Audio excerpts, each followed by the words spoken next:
요거는 조금 꼼꼼하게 보고 갈게요.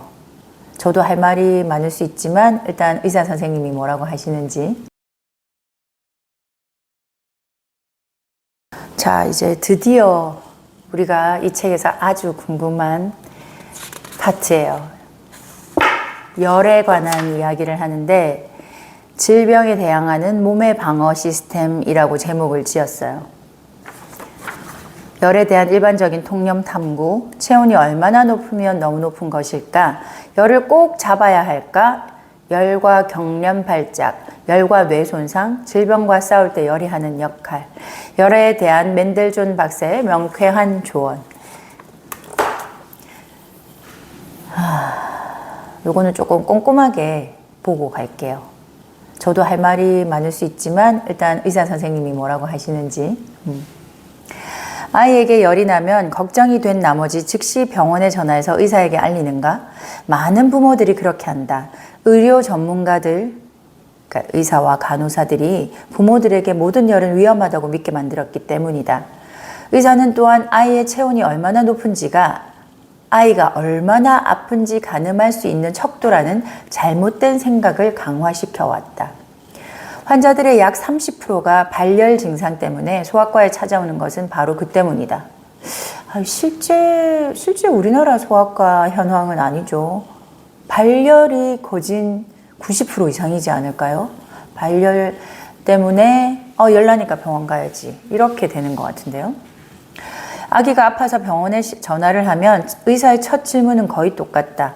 체온은 재어보셨나요? 가끔 어떤 의사들은 아이의 체온이 45도라고 말해도 기계적으로 똑같이 대답하지 않을까 하는 생각이 들곤 한다.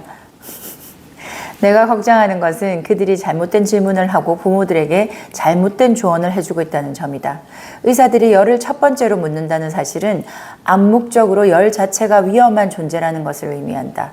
그런 다음 의사들이 아스피린을 처방하는 행위는 부모들에게 약을 이용해서 아이의 열을 내리는 것이 필요하고 바람직한 일이라는 필연적인 결론을 짓게 만든다.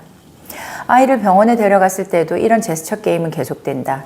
대부분의 병원에서 간호사들은 먼저 아이의 체온을 재어 차트에 적는 일부터 한다. 그 행동 자체에 잘못된 것은 없다. 체온의 상승은 의사가 뒤따르는 검사를 하는 동안에 발견한 것 이외의 모든 정황에서 중요한 진단의 단서를 제공한다. 문제는 열이 있다는 것이 그보다 훨씬 중요한 증상으로 취급되는 경우가 너무 흔하다는 점이다. 마침내 진료실로 들어온 의사는 차트를 들여다보고 친절한 걱정이 담긴 표정을 지으며 심각하게 말한다. 39도나 되는군. 글쎄요. 무언가 조치를 취하는 것이 좋겠습니다. 그것은 터무니없는 소리다. 부모를 오해하게 만드는 얼토당토하는 소리다. 열이 있다는 사실 자체는 의사가 무슨 조치를 취해야만 한다는 것을 의미하지는 않는다. 극도의 무기력함이나 비정상적인 행동, 호흡의 어려움, 그리고 디프테리아와 뇌수막염 같은 심각한 질병의 징후일 수 있는 다른 부가적인 증상들이 보이지 않는 한 의사는 부모에게 걱정할 필요가 없다고 말해주고 아이를 집으로 돌려보내야 한다. 의사들이 가진 열에 대한 잘못된 선입견을 고려하면 실제 연구 조사 결과 설문에 응한 환자들의 대다수가 열을 매우 두려워하고 있고 체온계에 표시된 숫자가 한 칸 올라감에 따라 걱정도 같이 커진다는 사실은 전혀 놀랍지 않다. 이런 걱정이 이유가 있는 것으로 판명되는 경우는 극히 드물다. 열에 관한 기본적인 사실 몇 가지만 염두에 둔다면 당신은 부모로서의 고민거리에서 상당 부분 벗어날 수 있고 아이는 쓸모없고 위험한 검사와 엑스레이와 투약을 받지 않아도 된다. 지금부터 알려드리는 사실들은 모든 의사들이 알고 있는 사실이지만 많은 의사들이 제대로 지키지 않으며 환자에게 솔직하게 말해줄 의사는 더욱 드문 사실이랍니다. 사실 1. 37도는 모든 사람에게 해당되는 정상 체온이 아니다. 37도라는 체온 표준은 단순히 통계적인 평균일 뿐이다.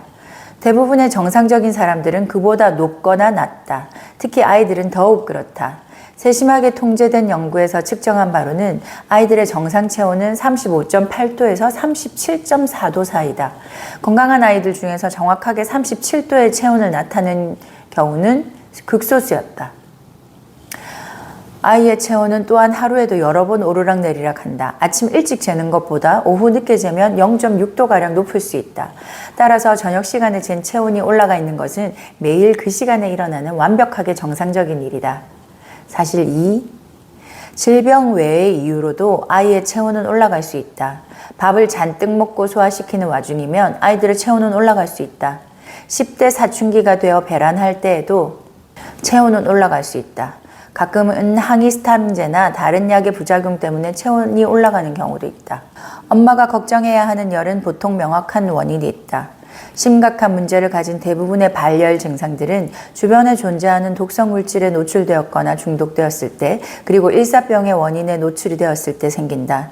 일사병은 당신이 직접 겪어보았을 수도 있고, 아니면 뜨거운 햇살 아래서 과도하게 무리해서 행진을 하던 군인이 갑자기 땅바닥에 쓰러지거나 마라톤 선수가 길가에 쓰러져서 완주를 단념하게 되는 것을 본 적이 있을 것이다. 그 같은 원인으로 생긴 열이 41.7도 이상이면 몸에 영구적인 손상을 입힐 수 있다. 사우나나 자쿠지에서 오래 있느라 체온이 너무 올라가도 그런 일이 생겨날 수 있다. 아이가 독성물질을 삼켰다는 의심이 생기면 즉시 독성물질 통제센터에 전화를 하라. 독성물질 통제센터에 전화가 되지 않는다고 해서 손 놓고 기다려서는 안 된다. 서둘러 아이를 병원 응급실로 데려가라. 아이가 삼킨 물질이 담겨있던 병을 가지고 가면 어떤 해독제를 써야 할지 결정하는 데 도움이 된다. 대부분의 경우 아이들이 삼키는 물질은 상대적으로 무해한 것들이지만 혹시라도 그렇지 않으면 즉시 구조를 요청하는 것에 대해 감사하게 될 것이다. 사우나에 너무 오래 있었거나 뜨거운 태양 아래서 격렬한 활동을 한 후 아이가 쓰러져서 아주 잠시 동안일지라도 의식을 잃게 된 경우에도 즉시 치료가 필요하다. 병원에 전화를 거는 것만으로는 충분치 않다. 아이를 즉시 병원 응급실로 데려가라. 외부적인 이런 영향은 체온의 급상승을 막는 몸의 방어 시스템을 넘어 체온을 위험한 수준까지 올려놓을 수 있기 때문에 위험하다. 이런 종류의 사건으로 인해 체온이 상승하는 일은 극히 드물지만 상황 판단으로 충분히 파악할 수 있다. 의식을 잃어버리는 일이 함께 일어나면 아이에게 정말로 문제가 생겼다는 사실에 의문의 여지가 없을 것이다. 사실 4. 체온은 재는 방법에 따라서 달라진다.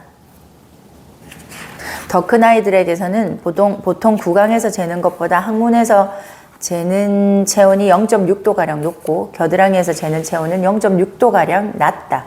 하지만 아기들의 경우에는 항문의 체온이 구강이나 겨드랑이의 체온과 약간밖에 차이가 나지 않는다. 따라서 유아들은 겨드랑이에서 재는 체온으로 충분하고 굳이 항문에서 체온을 잴 필요가 없다. 항문 천공의 위험을 피할 수 있도록 항문에서 체온을 재지 말라. 드물긴 하지만 간혹 항문 체온계를 삽입하면서 이런 사고가 일어난다.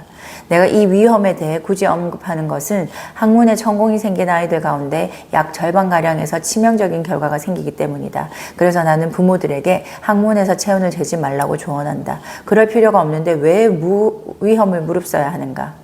마지막으로 아이의 가슴이나 이마에 손을 얹어서 열이 얼마나 있나 알 수 있을 것이라고는 생각하지 말아야 한다. 숙련된 건강 전문가들도 신뢰할 수 없다는 것이 실험으로 입증되어 있다. 부모도 마찬가지다.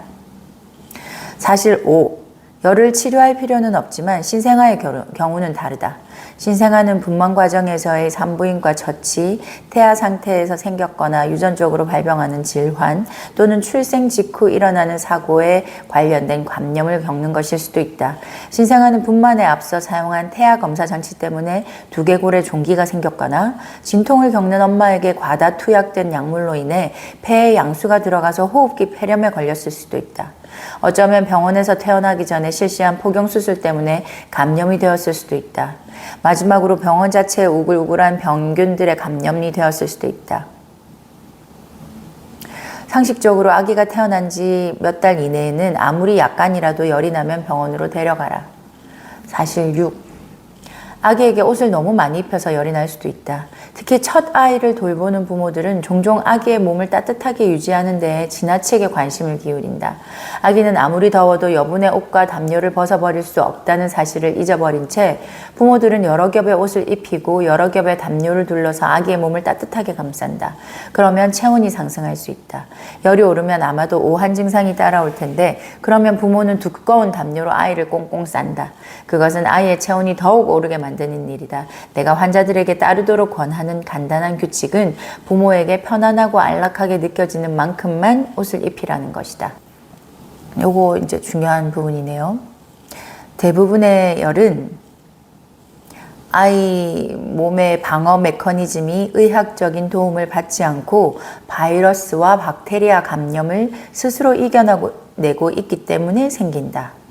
모든 연령대의 아이들에게서 체온이 상승하는 가장 흔한 원인은 보통의 감기와 독감이다.